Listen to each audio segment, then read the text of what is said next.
Subject కి ఒక teacher ఉంటారు, అన్ని సబ్జెక్టులు నన్ను చదవమంటారు. ఇంత చిన్న బుర్రలో అన్ని ఎలా నింపాలి?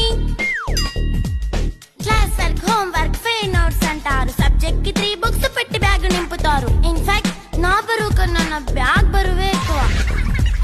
క్వశ్చన్లు, ఆన్సర్లు, సర్ప్రైజ్ టెస్టులు తమ్మి దాటుకొని మళ్ళీ స్కూల్ వాన్ ఎక్కేసి అమ్మయ్య ఇక ఇంటికి వచ్చేస్తామనుకుంటే మార్క్స్ తక్కువ వస్తే చెయ్యాలి అసైన్మెంట్. రిపోర్ట్ కార్డ్ చూపిస్తే ఇంట్లో ఉన్న పనిష్మెంట్. హోమ్ వర్క్ చేయమంటూ మమ్మీ చంపుతుంటుంది. ట్యూషన్ టైం అయిందని డాడీ తరుముతుంటాడు. డాన్స్ క్లాస్ కి వెళ్ళమని తాతయ్య తిడతాడు. స్నాక్స్ తిని వెళ్ళమని నాన్నమ్మ ఆపుతుంది. ఇక అన్నీ అయిపోయాక కాసేపు టీవీ చూద్దామంటే మమ్మీ ఎంట్రీ ఇచ్చింది. బెడ్ ఎక్కమంది. చిన్న నాప్ తీసేలోపు తెల్లారిపోయింది.